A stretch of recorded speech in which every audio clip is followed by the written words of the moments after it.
readers. Happy Wednesday. Today is Wednesday, April the 22nd, which is also Earth Day today. So I can't wait to hear about all the cool things that you guys have been learning about Earth Day this week when I talk with you. I know you guys are ready and I am too. So let's not wait any longer to find out what's going to happen with Plastic at the beach and Stingray, who's not being very nice right now. Let's get started.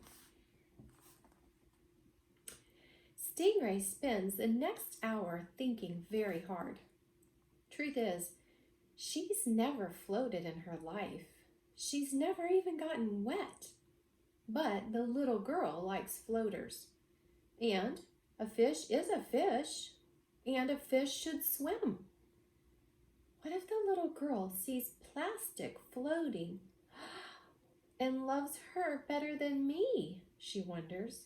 What if she loves her better and starts to sleep with her on the high bed with the fluffy pillows and sends me to the dump and says, "Stingray who?" whenever anyone mentions me? It is a terrible bunch of thoughts. When no one is looking, Stingray sneaks down the hall to the bathroom. Tuk-Tuk is there, hanging on a rod.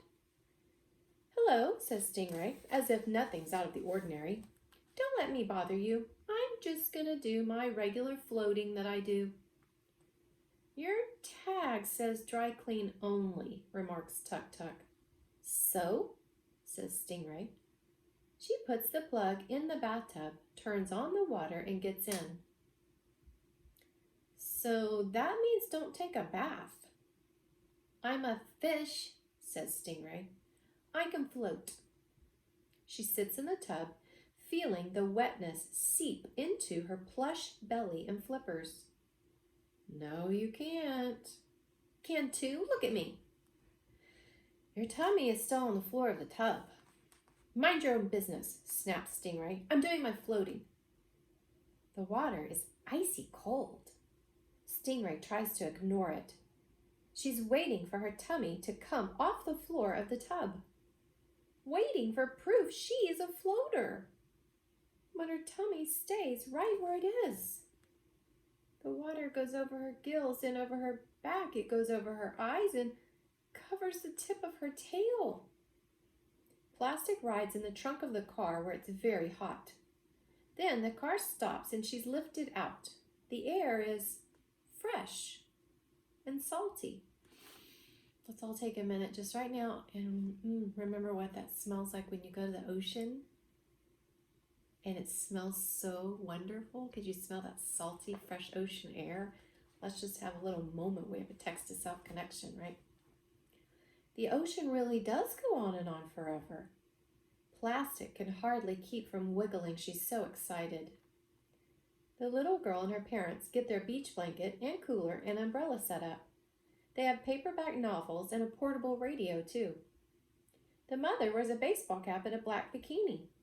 She forces the little girl to put on suntan lotion, and the girl whines. Do you guys do that when your moms and dads put on sunscreen? My kids always did. They didn't like it when I put it on their face. The father runs down to the water and back, yelling about how cold it is. The girl drinks apple juice from a cardboard box. Then Plastic is tossed straight up in the air until she nearly touches the sun.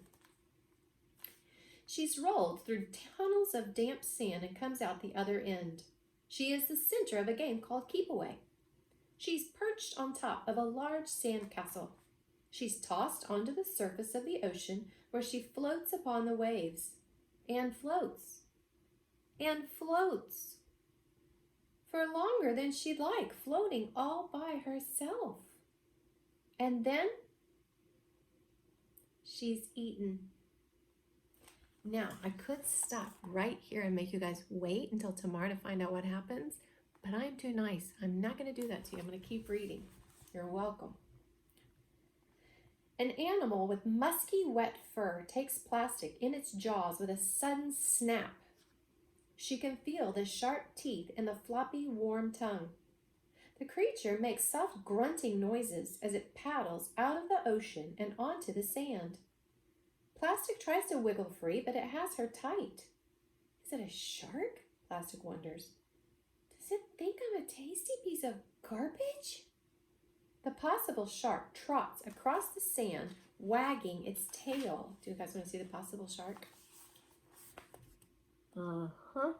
There's that possible shark right there. There is Plastic. It heads a long way down the beach. Again, Plastic tries to get out of its grip, but it has a good hold. It trots and trots, occasionally poking her with its tongue.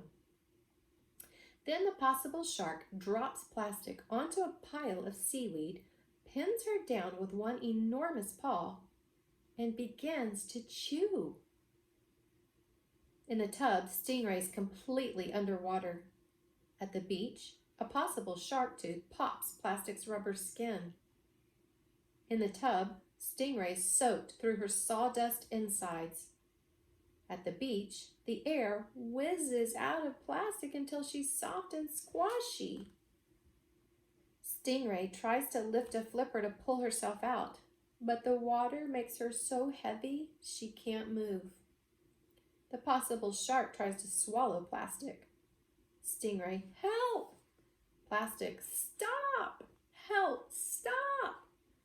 But Tug-Tug can't move, and the possible shark isn't listening.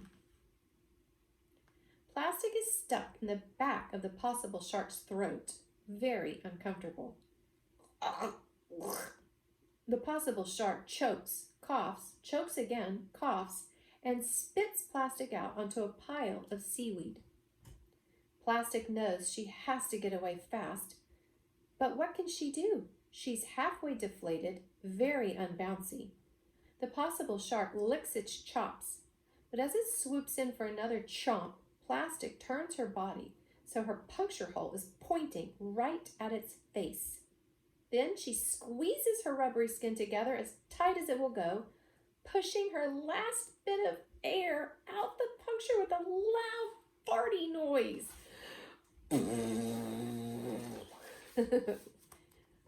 The possible shark is confused. It pulls back. It makes a whimpering sound.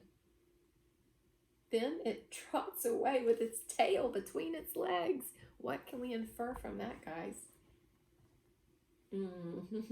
He's scared. Yippee, thinks Plastic. I can't stay here, though. It might come back and eat me later. The seaweed around her is gray, green, and scraggly. There are clumps of it all over the beach, drifting in and out as the waves skim across the sand. Plastic checks to be sure no one is looking at her, then slips under a big piece.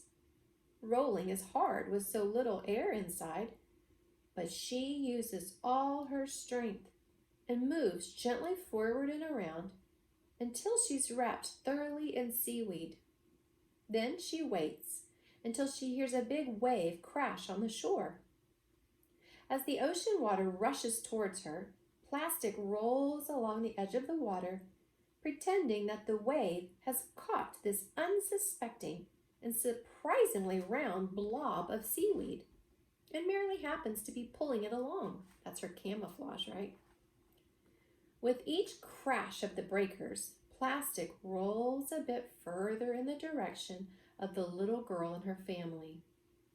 Once a wave really does catch her, and she bangs up hard against a big rock. Once a small crab waves a mean-looking claw in her direction. And once a possible shark of a different nature, short legs, curly fur, sniffs her with frightening curiosity. With tremendous effort, Plastic keeps moving until she hears the little girl's voice. Then she slips out of her seaweed cover and bold-faced rolls back to the beach blanket as fast as she can possibly roll. All right, guys, till tomorrow.